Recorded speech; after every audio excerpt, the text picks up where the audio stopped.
Olá, boa tarde, já início de noite, todos bem? É um prazer tê-los aqui. Meu nome é Thiago Burger, assessor jurídico do Secov, e a live de hoje vamos tratar de um assunto muito interessante no que se revela às locações imobiliárias. Os nossos convidados já vão integrar aqui a nossa conexão aqui no Instagram em alguns instantes. Deixa eu ver aqui. Isso, já estamos aqui. Olá, doutor Thiago. Olá, boa tarde, meus amigos. Como estão? Doutor Todos Thiago, bem? tudo bem? Como é que vai? Tudo bem. Vamos ajeitando as nossas câmeras aqui para compartilharmos essa tela. Que bom que já estão aí, estou vendo que estão todos entrando aí em contato agora, fazendo conexão também com o Instagram do Secov. Agora já são 18h35, já podemos dar início à nossa live. Hoje um tema muito interessante, especialmente para a questão que envolve locações. Vou pegar aqui algumas questões de praxe. Vamos falar hoje o título, Lei 14.010 de 2020, a ou possibilidade de concessão de liminar em ação de despejo. Esses efeitos que aconteceram aí com a pandemia gerou uma legislação que vem trazendo várias situações que tratam outros contratos e situações jurídicas do cotidiano que são afetadas de uma forma ou outra pela pandemia, pelas essas medidas do governo de combate. E um ponto que chamou muito a atenção no início foi essa questão das locações. Essa legislação, a 14.010, chamada de RJET, trouxe muitas coisas. E para falar aqui um pouquinho conosco sobre isso, para falar nesse período aí que nós vamos conversar, eu vou apresentar aqui os nossos convidados, que já estão na tela ali. Vou ler um currículo aqui brevemente de vocês. Dr. Ângelo Giannakos, desembargador aposentado do Tribunal de Justiça do Rio Grande do Sul, professor pela Faculdade de Direito da PUC, especialista em processo civil e mestre em Direito Processual Civil pela PUC.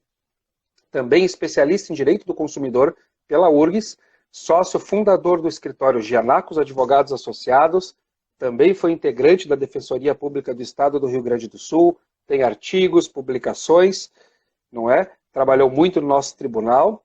E também, junto conosco aqui, temos o Dr. Demétrio Giannakos, advogado, especialista em Direito da URGS, mestre e doutorando em Direito pela Unicinos, sócio do escritório Giannakos Advogados Associados.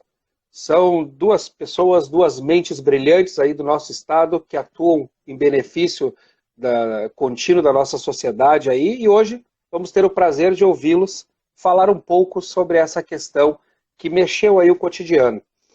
A gente já conversou um pouco em outras lives sobre essa RJET, essa legislação, doutores, e a gente percebeu aí que ela teve alguns vetos, e alguns desses vetos foram em função das locações, dessa possibilidade ou não da concessão de despejo.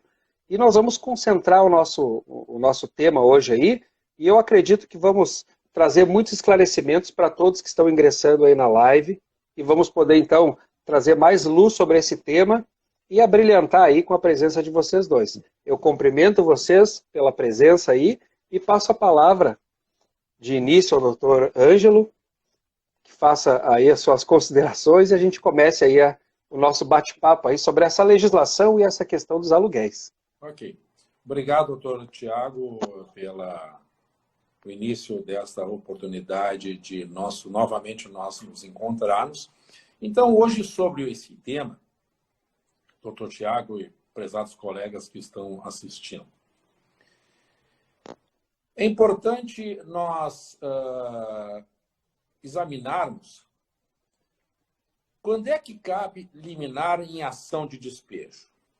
Onde está previsto isso? Porque existe previsão legal antes desta lei 14.010. Daí, então, eu faço referência à lei das locações, lei número 8.245 de 1991, que lá no seu artigo 59, peço licença para ler rapidinho o artigo, no ponto que interessa, sim, só para os colegas que não estão com a lei próxima. Artigo 59. Com as modificações constantes deste capítulo, as ações de despejo terão rito ordinário. Parágrafo 1º, agora entramos no ponto. Conceder-se-á liminar para desocupação em 15 dias, independentemente da audiência da parte contrária e desde que prestada a caução no valor equivalente a 3 meses de aluguel nas ações que tiverem por fundamento exclusivo. 2 pontos. E aí, o artigo 59, parágrafo 1º, apresenta 9 incisos, ou seja, 9 hipóteses. Eu vou dar um exemplo, que é comum, o inciso 9. A falta de pagamento de aluguel e acessórios da locação no vencimento, estando o contrato desprovido de qualquer das garantias previstas no artigo 37, ou seja, esse contrato não tem caução, não tem fiador e não tem aquela fiança locatícia, não tem nenhuma garantia. Também por não ter sido contratada ou em caso de extinção, ou seja, tinha, mas foi extinta essa garantia, ou pedido de exoneração dela. Aquela hipótese em que os fiadores, por exemplo, depois de 1 ano do prazo determinado, não têm mais interesse em ser fiadores, eles entram com a ação, se não houver um acerto, pedindo a sua exoneração. E concluindo o inciso 9, independentemente de motivo. Então, a lei de locações prevê, no parágrafo 1º e nesses 9 incisos, eu só dei fazer no 9º, nas hipóteses de concessão de liminar. Mas pode acontecer que não haja alguma dessas hipóteses, mas aí nós temos que ver a possibilidade da tutela de urgência prevista lá no artigo 300 do CPC. Nesse ponto, doutor Tiago, eu gostaria de destacar que alguns operadores do direito destacam que se deve usar as hipóteses do 59, mas desde que estivesse em conjunto com o artigo 300. E não é bem assim. Pode ser um, pode ser o outro, né? Ou um outro. E eu vou trago aqui 2 acórdãos que poderão ser úteis nesse aspecto para os colegas que estão nos ouvindo. E depois eu vou indicar os números.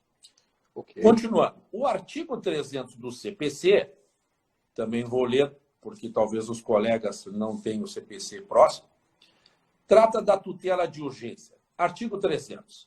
A tutela de urgência será concedida quando houver elementos que evidenciem a probabilidade do direito, ou seja, o autor tem a probabilidade de ter sucesso na demanda, e o perigo de dano ou o risco ao resultado útil do processo. A demora do processo poderá trazer um dano enorme a ele, ou até um risco ao resultado final do processo. O parágrafo 1º, que é curto, para a concessão da tutela de urgência, o juiz pode, conforme o caso, exigir caução real ou fidejussória idônea para ressarcir os danos que a outra parte possa vir a sofrer, podendo a caução ser dispensada se a parte economicamente e por suficiente não puder oferecer. No parágrafo 2º, a tutela de urgência pode ser concedida liminarmente ou após a justificação prévia. Então, quando não há, doutor Tiago, alguma das hipóteses do artigo 59, parágrafo 1º, se o operador do direito, defendendo os interesses do seu cliente, ele pode encontrar fundamento no artigo 300. E agora eu trago 2 acordos aqui do Tribunal de Justiça do Estado que tratam justamente desse ponto. O primeiro acordo, de número 783, 95, 48, 91, da 15ª Câmara Civil, que foi julgado dia 24 de junho de 2020,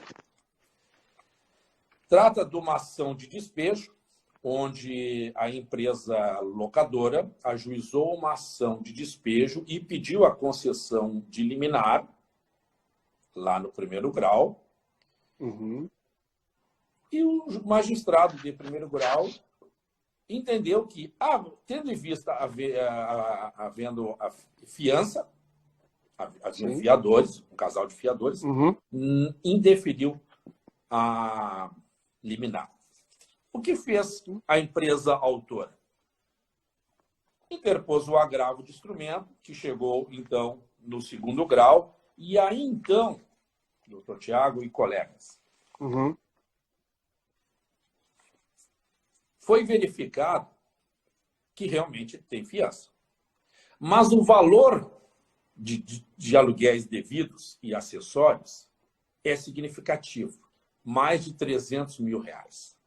A situação dos fiadores, que não foi analisada em primeiro grau, mas sim no segundo, a situação dos fiadores é preocupante. Por quê?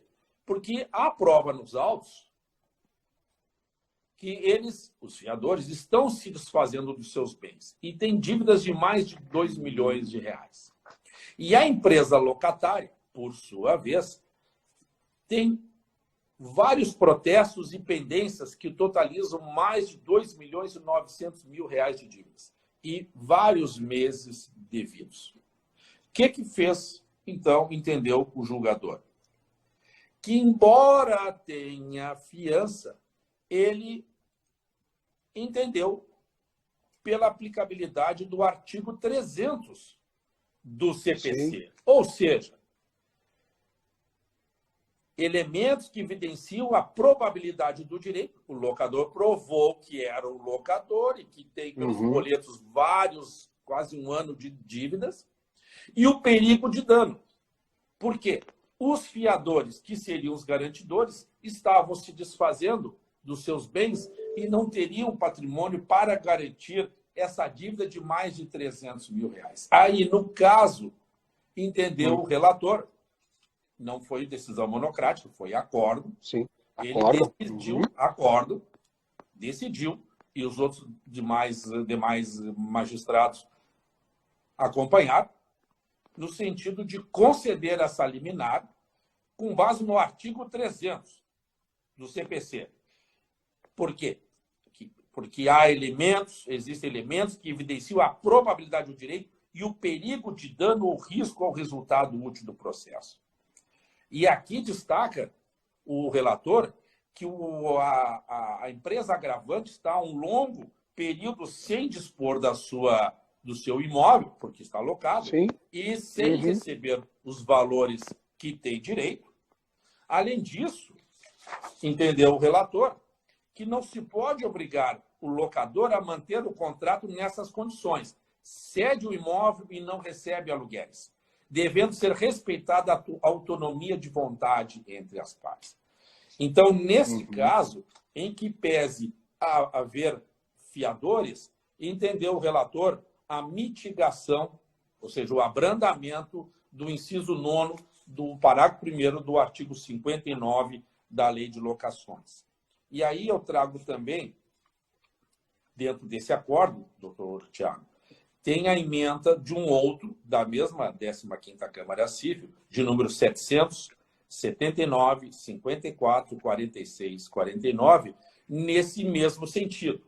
Ou seja, com base no artigo 300 do CPC, há fundamentos autorizadores da concessão de tutela antecipada, em virtude da prova inequívoca e convencimento da verossimilhança, requisitos específicos, bem como fundado receio de dano irreparável. Ou seja, se o segundo grau não concedesse a liminar nesse acordo, mas quanto tempo ficaria essa empresa ocupando o imóvel, operando no seu negócio fim, né, na sua atividade fim, e sem a empresa locadora, proprietária do imóvel, ter recebido os seus recursos a que tem direito. Afinal, aqui deve-se lembrar que é um contrato feito entre as partes.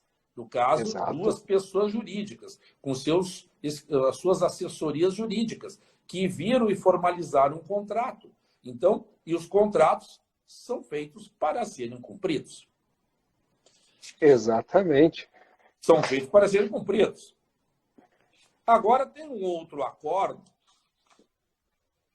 também de um agravo de instrumento, de número 700, 78041613, também da 15ª Câmara Civil, que, no caso, doutor Tiago, o contrato de locação tem um seguro fiança locatícia. E o locador ajuizou a ação de despejo por falta de pagamento e pediu a concessão de liminar, que não foi deferida. E aí veio o agravo de instrumento para o tribunal.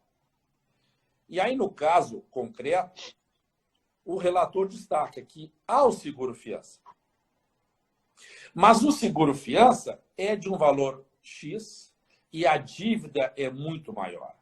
Então, nesse caso... Já tinha superado. Exatamente. Então, nesse caso, entendeu o relator a extinção da garantia. Porque a empresa que fez o seguro-fiança fez o seguro até um determinado valor, mas, lamentavelmente, a dívida acumulou. Não sei por que a empresa que fez o seguro-fiança não foi acionada lá no início, mas não é essa a questão. Mas a dívida era de vários meses, ficou um valor inviável que o seguro-fiança não ia cobrir, e sim dentro do seu limite previsto no contrato. Aí, nesse caso, entendeu o relator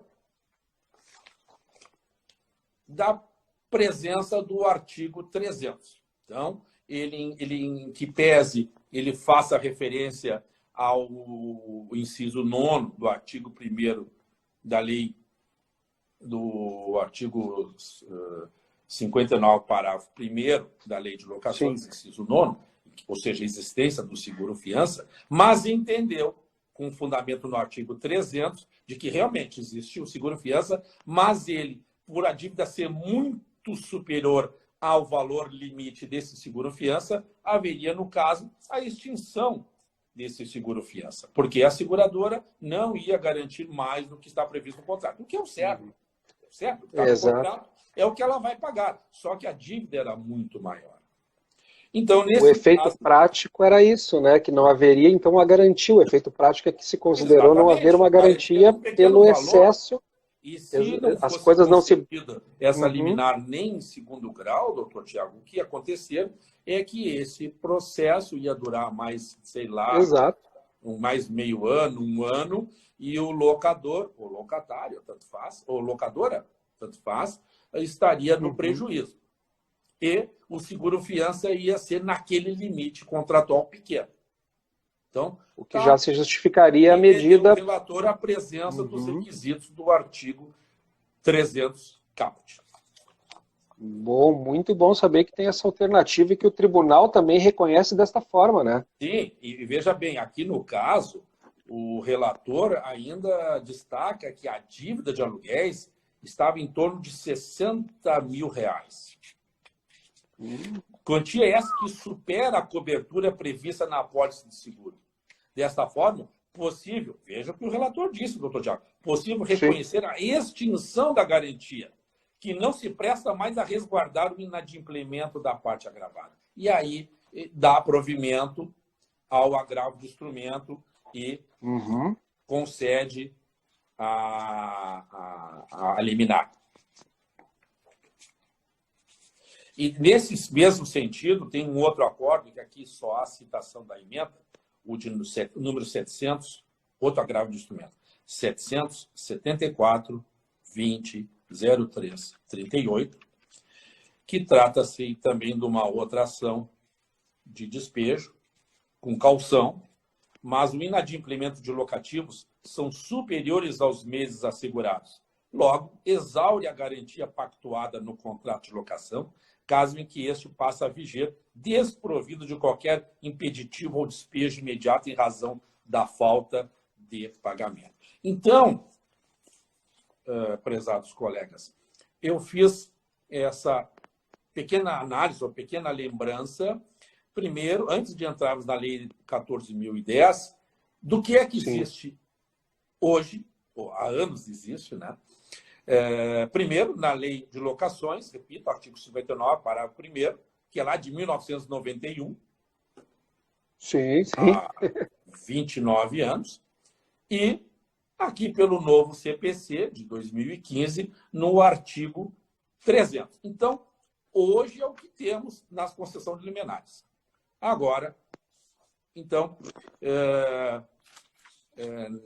em relação à caução, eu gostaria de fazer uma pequena observação.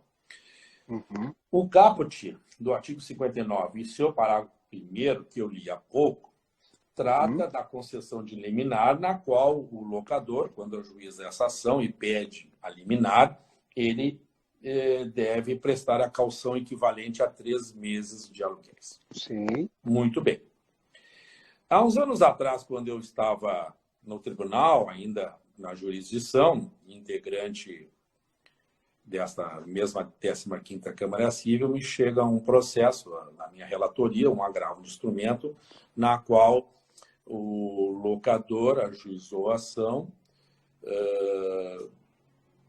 com base, né, no inciso 9º, vários meses devidos, sem garantia nenhuma. E aqui entre nós, eu não sei por que ainda fazem contratos de locação sem garantias. Talvez sejam pessoas conhecidas, pessoas próximas, parentes, isso, aquilo. Ou, às vezes, não querem procurar uma administradora, querem fazer a locação direto e são pessoas conhecidas. Não, eu pago direto, não tem nenhuma taxa, e aí acabo tendo esses problemas. Exato, Bom, essa circunstância. Voltando ao caso concreto esse do processo que eu estava citando. E aí, então, foi determinado em primeiro grau que ele depositasse o equivalente a 3 meses. Aí, chegou agravo até ao meu gabinete e a minha relatoria, é óbvio, né? E aí, eu cá com meus botões, fiquei pensando o seguinte, nos argumentos da parte agravante. Ela, a parte agravante, não recebia aluguéis há mais de um ano. E agora, para conseguir o despejo, agora não, né? Na época, sim, tinha que depositar, calcionar ainda uma caução de 3 meses. Uma questão de bom senso, eu não achei injusto isso. Ele não recebe os aluguéis, ainda tem que depositar em juízo, mas que prejuízo ele vai causar ao locatário se ele comprova que não recebia. são pagos aluguéis há mais, Exato. no caso, lá, há mais de ano. Eu entendi, então, que ele ofereceu, e eu concordei, todos aqueles meses devidos, 3 meses eram a caução equivalente a 3 meses dos devidos. Claro, claro. Eu entendi uma questão de bom senso e que tinha jurisprudência, eu consegui na época e fiz o voto nesse sentido, de conceder a antecipação de tutela lá na época, né, do agravo de instrumento, para que de todos os meses devidos, 3 meses fosse o equivalente à caução. E ele acabou tendo, em primeiro grau, sucesso na demanda da ação de despejo. Então, essa primeira parte sobre a lei de locações e o artigo 300, se não há nenhuma dúvida, exatamente. Muito boa esse preâmbulo, digamos assim, inicial, para a gente situar que nós estamos tratando do artigo 59, não é? Porque diante da sua lei 14.010, ela faz referente ao artigo 59. Exatamente nesse ponto. Estão assistindo a live, que talvez não tenham a lei de locações agora na mão, né? Então, eu fiz questão de ler para, então, eles se lembrarem do texto. Pois é, porque essa abertura aí, essa experiência, esses detalhes, até já foi comentado aqui que as decisões foram muito inteligentes nesse ponto de vista de reconhecer através de outro instituto a forma desse despejo, que talvez pela própria lei do inquilinato teria um embaraço, não é? Sim. Isso nos leva agora ao ponto também que nós vamos discutir aqui, essa situação agora com a derrubada do veto desse artigo 9º, que trata exatamente da concessão dessas liminares aí, dessas decisões, não é? Nesse sentido para despejo, não é? Eu acredito que o doutor Demétrio vai querer dar uma palavra sobre essa parte aí que nós vamos tratar agora. O que a gente pode esperar aí desse veto derrubado? Porque nós tínhamos um cenário que era concedido liminares, que o mercado conversa e daqui a pouco vem alguma lei e diz, olha, não tem mais. O que pode nos dizer disso, doutor? Bom, boa noite a todos, boa noite, doutor Tiago, a todos os colegas que estão nos assistindo essa noite. A questão da Lei 14.010, antes de entrar propriamente dito no mérito dela, ela é resultado da notória e conhecida ineficiência do nosso legislativo e, de certa forma, do nosso executivo, que fez o veto presidencial lá por junho. Porque nós temos uma questão de pandemia iniciada em março e nós temos, finalmente, a entrada em vigor dessa lei há menos de 15, 20 dias atrás. Sendo Exato. que ela vai vigorar por mais 45, 50 dias. Ou seja, nós tivemos 4 meses sem justamente a segurança jurídica que essa lei procurava trazer para as relações locatícias. Então, esse é o primeiro comentário, né? Nós ficamos muito tempo à mercê de um decisionismo judiciário, que até nós estávamos conversando hoje pela manhã, nós três. O nosso Sim. tribunal aqui, gaúcho, ainda não se manifestou, né, de forma colegiada sobre essa temática das renovatórias e revisionais de contratos de locação neste momento de pandemia. Todas as decisões que nós possamos nos embasar de respeito a julgados, tanto no Tribunal de Justiça de São Paulo, quanto no Tribunal de Justiça do Rio de Janeiro. Exato. Né? Mesmo nós sabendo, né, já tendo sido divulgadas algumas decisões de primeiro grau, tratando dessa matéria. Bom, enfim, esse é um primeiro comentário que eu faço. A lei número 14.010, ela é resultado do projeto de lei 1179 de 2020, que é lá do mês de março, que tratava do regime jurídico emergencial e transitório. Então, na sua publicação originária, em março, o anteprojeto previa em seu artigo 9º o seguinte: não se concederá liminar para desocupação de imóvel urbano, ou seja, tanto residencial quanto comercial, nas ações de despejo, a que se refere o artigo 59, parágrafo 1º, incisos 1 até o 9º, que o doutor Ângelo comentou há pouco, da Lei de Locações, até 30 de outubro de 2020. No seu parágrafo único, ficou constando o seguinte: o disposto no caput desse artigo aplicar-se-á apenas às ações ajuizadas a partir de 20 de março de 2020. Então, essa era a redação originária. Em junho, nós tivemos o veto presidencial, que vigorou até mais ou menos 20 dias atrás, quando o Congresso Nacional derrubou o veto e retornou à redação originária do anteprojeto de lei. Então, nós temos uma situação muito objetiva em vigor atualmente. Toda ação de despejo que tenha pedido liminar entre 20 de março de 2020 até 30 de outubro de 2020, o juiz não poderá conceder o pedido liminar. Porém, fica, na minha opinião, uma dúvida ressalta aos olhos. Primeiro, mas como é que ficam os débitos anteriores a 20 de março de 2020? Ou seja, eu posso ajuizar uma ação hoje referente a um débito de fevereiro. Ou seja, semelhante ao exemplo, né? Claro, não transcorrendo o prazo prescricional do direito material, eu posso entrar com uma ação cobrando o débito antigo. E aí, como é que vai ser a análise do Poder Judiciário perante esse caso? É uma questão que eu fico. Aí nós voltamos para aquela questão da arbitrariedade. Se o juiz for legalista, no sentido fechado da expressão, ou seja, se ele for justamente pela forma como está escrito o dispositivo legal, ele vai indeferir o pedido. Porém, fazendo uma interpretação lógica da situação, olha, esse locatário ele é inadimplente independentemente da questão da pandemia. Então, assim, tudo indica que ele continuará inadimplente.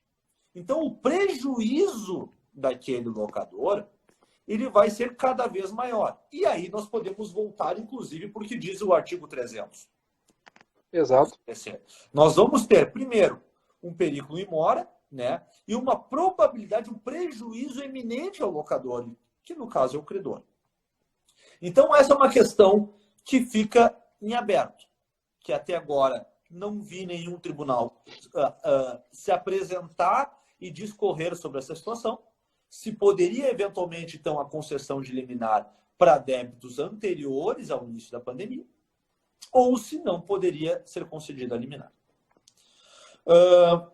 Outro ponto, né, que a gente pode ressaltar também é a questão prática que esse projeto de lei, que essa lei, agora 14.010, gera nas relações locatícias. Por exemplo, no momento em que houve o veto presidencial, o que aconteceu na prática? Muitos locatários buscaram seus locadores, né, para tentar renegociar aquela dívida. Seja de uma forma de uma moratória, ou seja, quando finalizasse a pandemia, seria dado um prazo para quitação desses valores, seja na forma de um desconto, mediante a quitação dos valores já inadimplidos. Então, algumas renegociações aconteceram.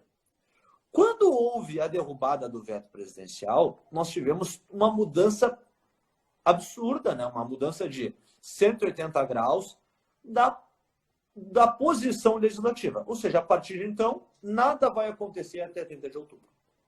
Então, todo aquele interesse do locatário, porque corriam o risco, né, de sofrer uma liminar em ação de despejo, todo aquele interesse do locatário não tinha mais pressa, acaba indo pelo ralo, né? E aquela pressa acaba resultando num comportamento oportunista. O que eu quero dizer com comportamento oportunista? O locatário se sente confortável em manter a inadimplência até o final de outubro de 2020. Só depois, então, mediante, evidentemente, o caso concreto, buscar o locador e tentar regularizar a sua dívida locatícia. Aqui é importante também, o motivo pelo qual o veto presidencial aconteceu foi justamente nesse sentido. Nas razões de veto, apontou-se que a propositura legislativa contraria o interesse público por suspender um dos instrumentos de coerção, ou seja, a liminar, ao pagamento por um prazo substancialmente longo, que é o contrato de locação, conferindo proteção excessiva ao devedor em detrimento do credor, além de promover um incentivo ao inadimplemento. Então, é importante aqui fazer uma ressalva.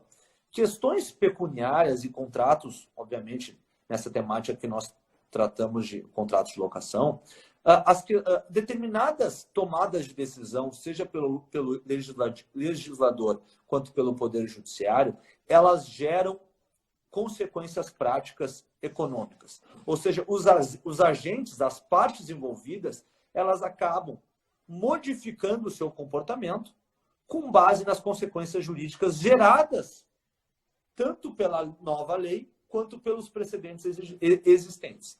Então, nós acabamos nos deparando com uma situação complexa, né? E uma situação que acaba causando ainda mais prejuízo ao locador. Também agora eu acho que o doutor Ângelo gostaria de comentar que nós, por mais que o interesse do legislador fosse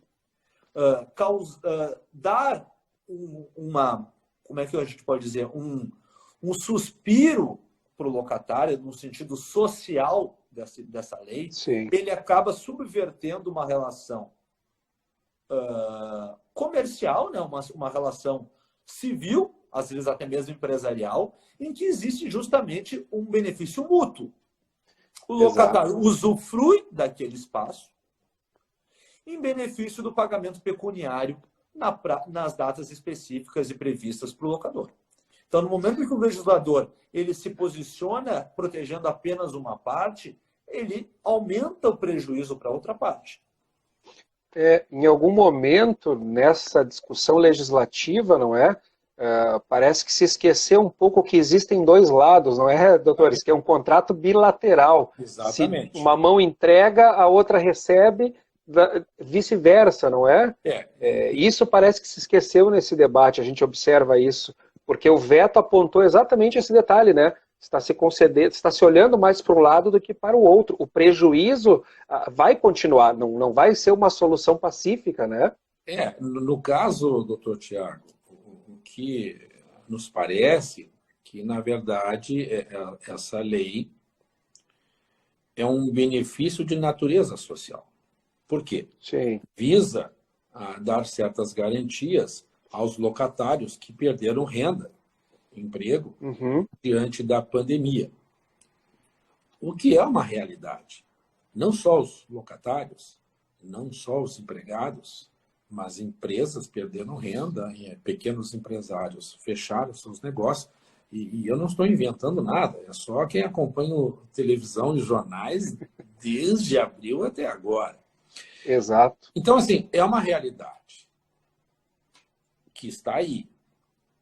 A pandemia existe, não é ilusório, existe. E o legislador resolveu, como o senhor disse, num contrato, se meter nos contratos entre as partes, maiores e capazes, e elegeu um lado.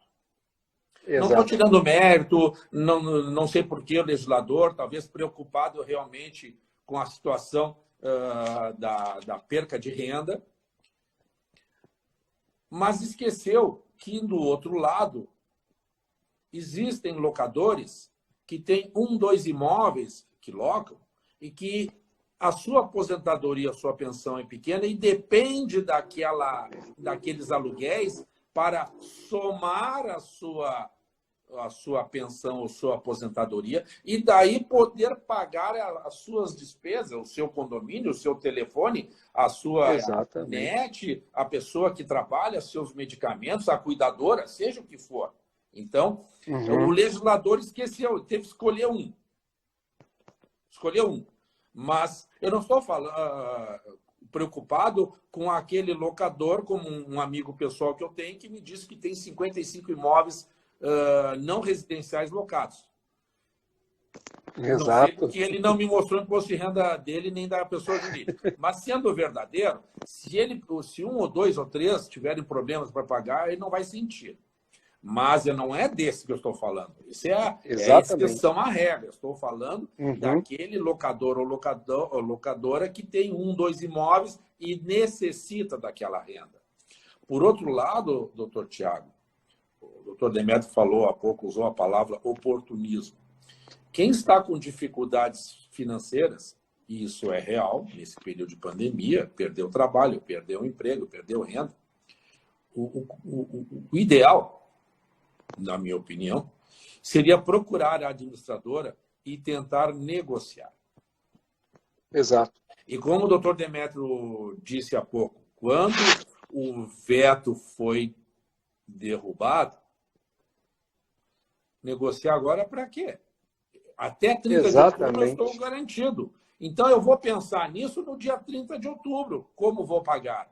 Só que dia 30 de outubro é ali, dobrando a esquina, está muito perto. E aí não adianta tentar querer negociar com a administradora, com o locador, no dia 30 de outubro. Ou nos primeiros dias de novembro. Aí não adianta mais. Aí a dívida ficou muito grande. E aí talvez fique difícil uma negociação. Então, lamentavelmente, algumas pessoas estão se aproveitando, pelo que se tem em contato com algumas administradoras, não estão pagando. É diferente, doutor Tiago e colegas, daquele locatário que procura a administradora, olha, eu não posso pagar X, me dá um desconto agora. Tudo bem. Sem problema. O locador está de acordo, a administradora também está de acordo, a administradora ela intermedia a necessidade, a proposta e aproxima as partes. Isso é a função dela, né? Porque para que o inquilino permaneça, pague em dia, para que o locador receba, menor o valor, mas receba em dia, e para que a administradora receba a sua comissão pela administração e não tenha um imóvel vazio, que é prejuízo. Hoje, diante da pandemia, que muitas pessoas estão trabalhando em casa, fica difícil locar, por exemplo, salas comerciais. As pessoas estão se juntando. Eu li uma reportagem semana passada que estão alugando apartamentos de 3, 4 dormitórios, querem apartamentos grandes, para levar o escritório para dentro de casa. Então, essa pandemia gerou essa mudança. É um momento de negociar? Sim, é um momento. Mas o inquilino tem que estar pagando em dia, tem que mostrar a boa vontade. Eu confesso que sempre tive uma admiração pelas palavras do Dr. Ângelo, porque como ele atua muito na Defensoria Pública, ele entende realmente essas mazelas que atacam a população e acredito que percebe o quanto faz a diferença da pessoa chegar no momento certo e negociar, do que usar aquela linguagem, vou me aproveitar, depois lá no dia 30 de outubro eu vou negociar. Isso é tão ruim porque o locador passou por todo um sofrimento, né? Uma situação angustiante, né? Sim, o locador já exauriu todas as suas forças e a administradora não tem interesse mais em negociar. Agora vem com tudo. Aí, finalizando esse ponto, doutor Tiago, aí a dívida ficou muito grande. E aí são custas processuais, são honorários advocatícios. E um efeito, é uma bola de neve descendo a montanha e cada vez fica maior. Um efeito que a gente percebeu lá das falas iniciais de vocês também, o fato de não terem tantos julgamentos sobre esse tema também no segundo grau, mostra o quanto a negociação foi muito bem usada e utilizada por ambas as partes, não é? Acho que isso é um ponto positivo, porque o pessoal tem costume de dizer que aqui no Sul o pessoal vai para a justiça, mas se mostrou muito mais prudente a negociação, não é? Às vezes, antes do ajuizamento da ação, as partes têm que usar um pouco de bom senso. Às vezes não há um acordo porque uma das partes não quer ceder ou não... E aí vai para discussão judicial. E outra coisa também, doutor Tiago, que um contrato de locação, como tantos outros contratos, é uma relação bilateral e que é calcada justamente na confiança. Então, nos momentos difíceis, é crucial a compreensão de uma das partes para que no momento futuro essa compreensão possa mudar de parte. E assim, isso é a base para uma relação longa e profícua para ambas as partes.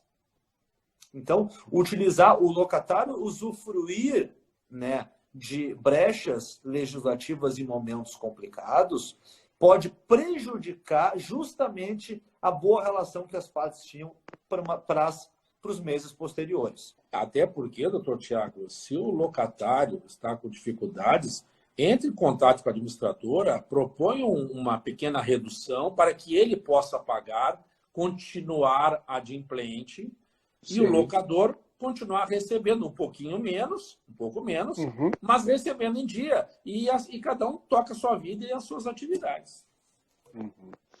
Pelo que a gente conversou aqui, acho que ficou muito compreensível e perceptível a todos que nos assistem agora, de que apesar de haver esta impossibilidade, esse artigo vedando, a gente conseguiu localizar aí por esses julgados e também pelas palavras do Demétrio, que há alternativas que podem superar isso aí e acontecer o despejo. Ou seja, não é uma situação assim, saiu o artigo da lei 9º, da lei do RJET, eu, inquilino, não pago mais, estou tranquilo até 30. Não é assim, ou seja... 50 e poucos dias, no primeiro dia útil de novembro, vai ter uma fila lá na frente do foro central, dos foros regionais, com as ações de despejo por falta de pagamento com pedido liminar. E aí? Não resolveu de nada ficar ali aguardando. Pelo contrário, né? Porque essa dívida vai ficar maior. Vai ter multa, vai ter juros, vai ter correção monetária, vão ter custas e vão ter honorários advocatícios. E se a gente observar também, um dos critérios que eu me informei na época do projeto de lei era que não se queria, não só por essa questão social, da redução de renda, perca de emprego, etc., ressalvar a família, mas havia uma situação das cidades que estariam em situação de lockdown. Porque como é que tu vai conceder uma liminar no momento, como é que o inquilino vai sair de um momento desse para aquele? Não é o caso Ou seja, Exatamente, eu ia tocar nesse ponto que hoje nós temos um sistema aí de controle, que é aquele sistema de distanciamento controlado, cogestão, que já se provou que não há por que parar ou frear a economia, pelo contrário, alternativas e mecanismos que se adotam, que provam que a coisa segue andando, e isso vai ser a retomada que todos precisamos. Ou seja, aí também é um bom argumento para dizer que esse dispositivo que tenta vedar a concessão dos despejos não faz muito sentido mais. Ou seja, fez em algum momento inicial, mas que a gente observou no nosso debate, nem seria tão necessário assim.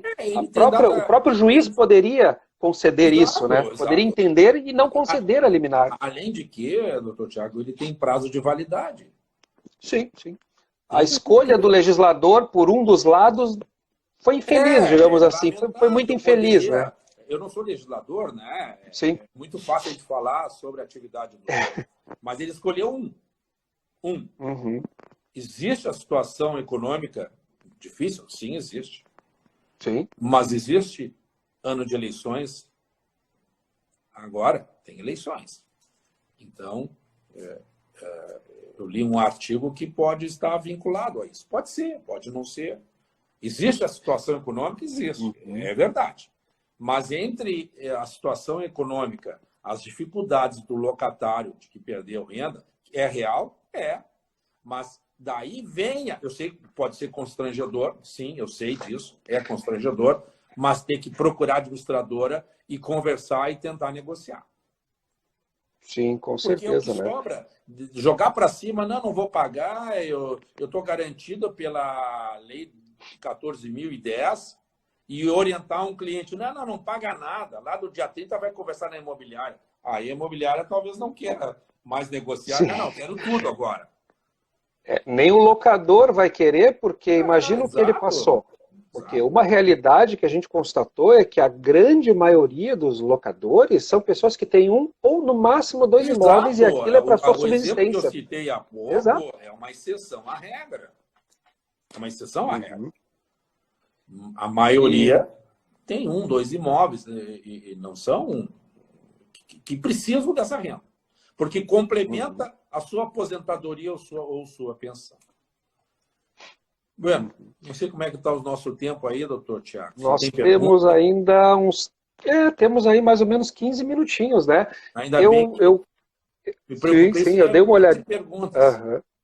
Eu dei uma olhada, o pessoal aqui elogiando a exposição, comentando, me pediram, e aí eu vou repetir aqui o pedido, que é a situação dos números dos acórdons. Pelo menos citássemos 2 aqui. O pessoal está pedindo isso? Pode, por favor. Vou ler devagar. Peguem suas canetas, vocês que estão nos assistindo aí, vamos anotar. 783, 95, 48, 91. Outro. 779, 54, 46, 49. E o terceiro, todos agravos de instrumento. 778, 04, 16 e 13. Não sei se algum colega quer que eu repita algum número. Eu tenho anotado aqui. Se alguém tiver também alguma dúvida, pode encaminhar um e-mail lá para o Secov, a gente encaminha, né? E colocamos na descrição depois do vídeo, não é? Quando ficar à disposição.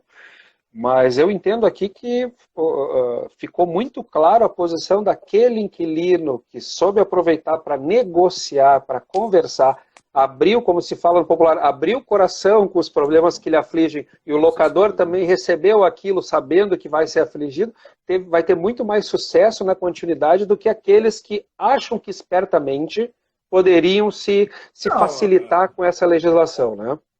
O senhor e o doutor Demetrio fizeram referência num contrato bilateral. E eu usei a expressão maiores e capazes.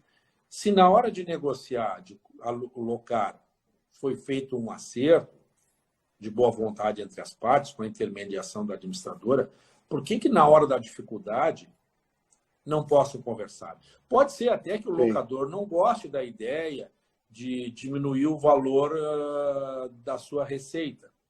Mas, diante da circunstância de nada receber, eu acho, com todo respeito, salvo o melhor juízo, entendo que é melhor receber um pouco menos do que nada. Exatamente. Além de que depois é uma dívida grande que o inquilino às vezes não consegue resolver e vai ter que partir para uma disputa judicial, que para o locador também não é bom. Porque ele vai gastar e vai demorar para receber, mesmo que tenha calção, tenha fiadores. Ainda acho que, mas é a minha opinião, né? Que a tentativa de negociação e enfrentando essa situação difícil de constrangimento do locatário vir ao administrador e vir conversar, as administradoras estão aí para isso. Elas querem negociar e querem que... o interesse das administradoras não é entrar com as ações de despejo, é negociar e seguir a vida para frente.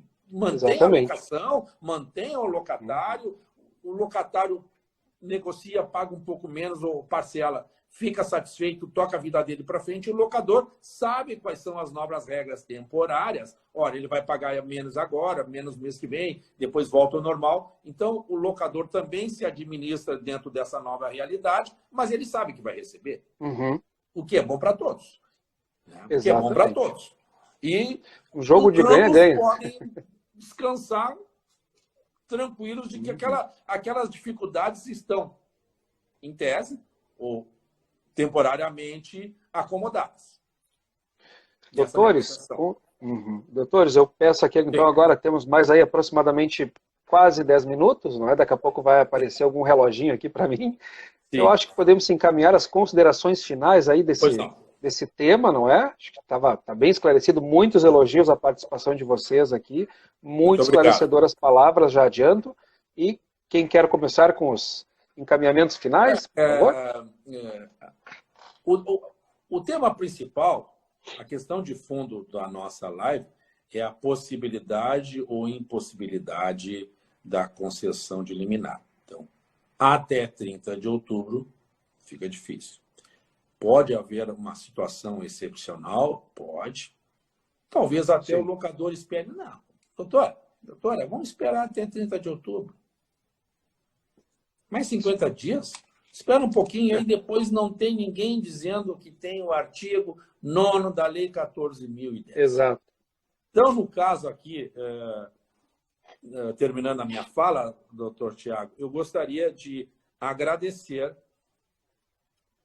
Secov, HDM, na pessoa do presidente Moacir, por essa oportunidade, pela parceria e confiança no nosso trabalho profissional. Meu muito obrigado.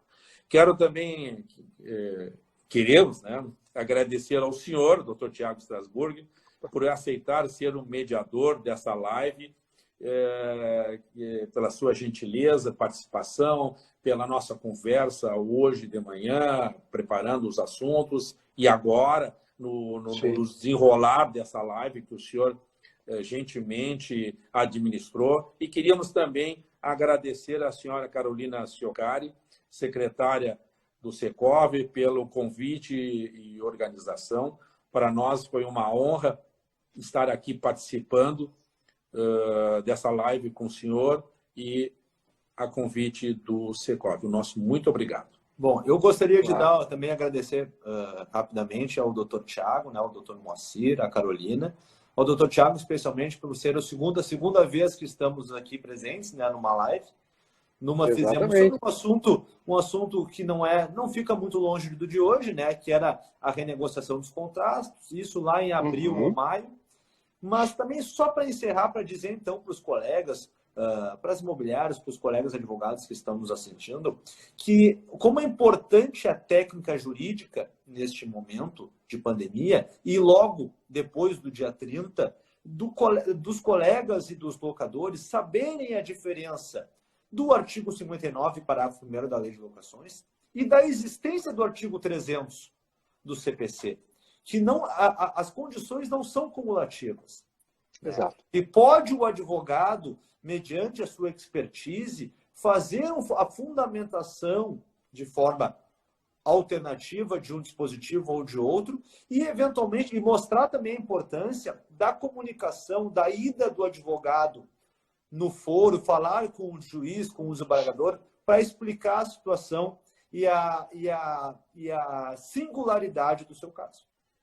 Nesse aspecto, doutor Tiago, eu só queria fazer uma complementação que o Demetrio falou agora, que quando eu estava na jurisdição, no Tribunal de Justiça, eu sempre atendi os advogados, um dever, normal, mas muitas vezes eles foram lá e me destacaram os pontos principais do processo. Isso foi muito positivo. Eu tinha o hábito de anotar, até hoje eu tenho o hábito de anotar quando me dizem as coisas, para depois conferir se realmente é verídico ou estão inventando. Né? Isso é importante. Inovação. E não pode. O tribunal não pode. Vai falar, tem que fazer a sustentação oral do que está na apelação. Né? Mas eu sempre achei importante esse diálogo. Então, quando o processo é diferente, não fique só, o colega, minha sugestão, não fique só nas petições. Procure a assessoria do juiz, procure a assessoria do desembargador, procure fazer o contato para expor presencialmente ou por uma plataforma ou pelo WhatsApp, que tem de destacar que aquele processo é diferente por A, B motivo. Mas aqui eu encerro a minha parte. Muito obrigado. Obrigado, Tiago. Ok. Queria também agradecer a vocês pela participação, doutor Ângelo, doutor Demetrio, sempre muito parceiros nesse aspecto, nos auxiliando lá. O Secov agradece imensamente a colaboração de vocês, a competência do escritório Gianacos, que sempre disposto, atuante e com soluções perfeitas para esse momento, não é? E também pela nossa live, esse bate-bola que ficou tão bom, né? Para mim também, agradeço que para você estava bom também, porque é sempre um aprendizado, né? Eu troco às vezes algumas ideias com o doutor Demetrio, né? Porque a gente se fala às vezes nos grupos lá com os colegas, é sempre muito importante. O doutor Ângelo, é um prazer estar sempre na presença dele aí, que tem palavras aí muito interessantes, uma experiência que engrandece a qualquer um. E eu então agradeço mais uma vez. Vamos então dar o nosso encerramento a essa live, dentro do nosso cronograma e do nosso prazo, não é? Mais uma vez o Secov agradece a vocês que estavam presentes conosco até este momento. Obrigado, Tiago. Ok, certo. Tchau. Um abraço a todos que também estiveram aí nos assistindo, não é? Se tiverem alguma dúvida, entre em contato com o Secov, o Sindicato da Habitação está ao lado dos condomínios, das imobiliárias, da Sociedade Gaúcha. Precisando, tem os nossos e-mails, procure nossas redes sociais. Mais uma vez, terminamos uma live do Secov em grande estilo, com muita informação, muito conhecimento, como sempre. Boa noite a vocês, boa noite, doutor Ângelo, boa noite, Demetrio, boa noite a todos que nos acompanharam. Até a próxima. Tchau. Tchau.